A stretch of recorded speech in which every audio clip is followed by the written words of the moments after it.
This is how to file a provisional application for patent, an example of an actual provisional application that was filed and why it was filed in the manner it was. Given that it's the holiday season, it's the most common time for pro se inventors to come up with things they want to patent. And here is what they must look like. A provisional application for patent is a legal document.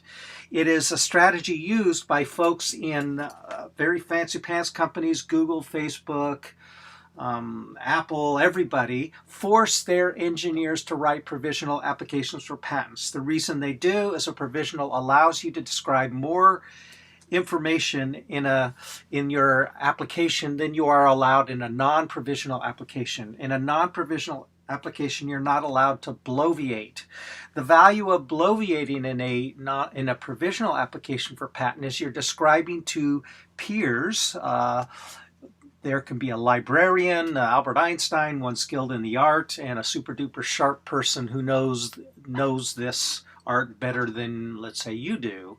So what you're doing in a provisional is you're describing it in many different ways. You're describing this item, whatever this may be, as in 16 different ways. That's 4 different ways, really. And what happens when you describe it in more ways than one is you will capture the attention of a peer. A librarian may not know Teflon, but an engineer will know what Teflon is. A port ring may not ring true to somebody, but the thing that holds the thingy on the thingy will ring true to someone else. So what number one is, you must start with good drawings. I'm going to show you where to get this example patent and where to pull it out. But they have clear and concise information.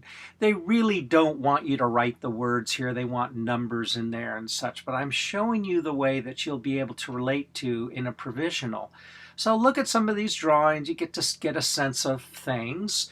In a patent, they really don't care about the dimensions, but you may care to show the dimensions for illustrative purposes. This could be one variation, would have an array shown as shown in these figures. And then we show various ways of how to make this thing look top view, bottom view, side view, and such, and how the whole thing goes together. So whatever it is you're making, make a grill tool or a picture holding machine, whatever it is, you want to describe it in many different ways. Look at the different, here's one where this got an exoskeleton, here's an internal skeleton. In the specification, you could write more data about it. So now I've shown you the drawings. Let me go quick and show you what the provisional application for patent acknowledgement sheet looks like. When you file your provisional, you're going to get an EFS ID, an application number, and what it is you filed, your name, and what date. This is the date and time stamp. You have 1 year from this date to file a non-provisional reading on this provisional. So this is just an old one I filed. Here's specifications, drawings, cover sheet, and fee worksheet. This is essentially what's given. Now, there's also the fee transmittal. You don't really care about this. Provisional application for patents are $65 when you have a micro entity. Most folks will have it if you make less than $151,000, some number like that. This is small entity. Now there's micro entity, and in the cover sheet that shows all the good stuff, this is the specification. So here's the acknowledgement letter. The specification starts right here. So you write a specification. This isn't a perfect one, but it's better than what folks are taught to do. And I have a course that shows people how to do this. Let me show you where to get this document. I'm going to have the links below. Now here's how you get links. Here is YouTube. This is where you are. In YouTube, I'm going to kind of try to shrink this down. Darn it. To get another YouTube video open here. Anyway, there's a little more down here that you click and you can get these links. So here's a link. So you click in the video, underneath there'll be more, and click that and you'll see what's happening. Here is how to get links from the video you're watching. You're watching a video much like this one here. Notice this show more. Click this.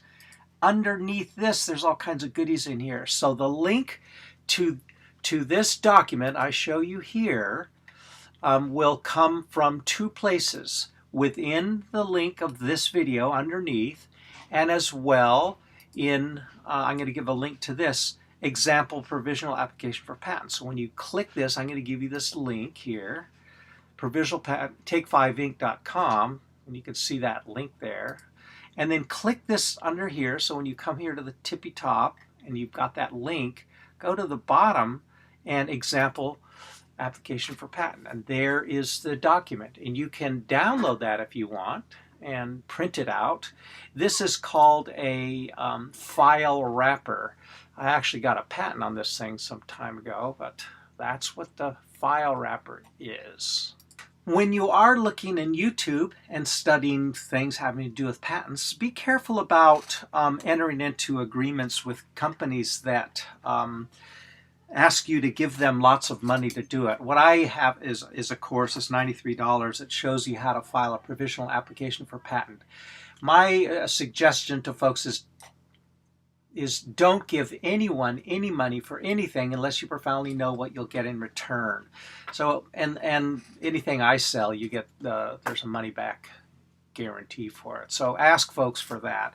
Don't get caught up into these invention houses who ask you to send them $5,000. Then 3 months later they'll say, oh, you got a great idea. We need to bring it to the shows and make 3D models and make brochures, and another $5,000. Don't get hung up in that.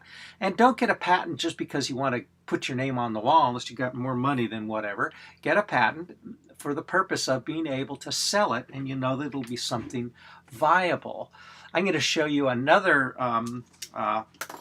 application for patent I filed for something folks can relate to, having to do with cars.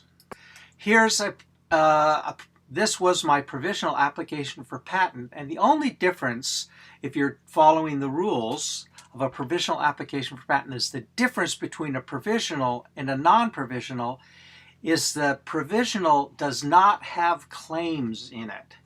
It has instead claim-like language.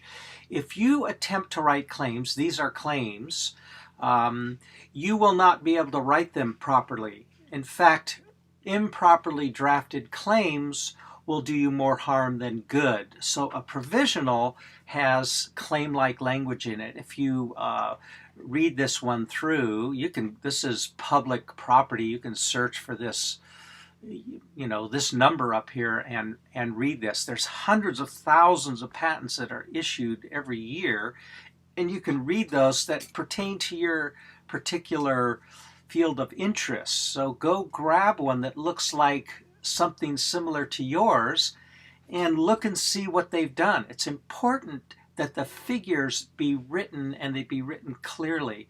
So here is an official application. Good Lord. So here is an official application with all the related technical background, abstract, and the whole ball of wax. So this is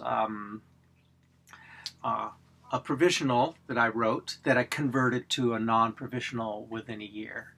So your provisional, again, wants to look a lot like a non-provisional. A provisional is not a 3-page document. That thing you get from LegalZoom is not, and it's insufficient. It doesn't properly address what you need. What you need to do is get the information from, you need to file it properly.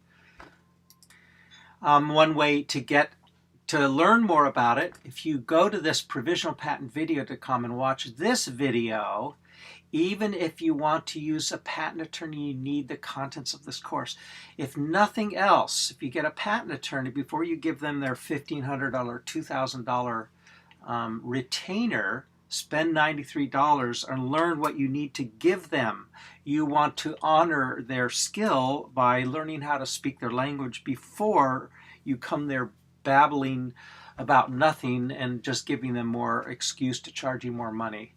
So good luck with your patent, and go to provisionalpatentvideo.com if you want to order this. This shows you exactly how to do every single part of it with forms that allow you to fill things out so it looks more like a provisional. I prepare your provisional for a non-provisional. That's what the goal is.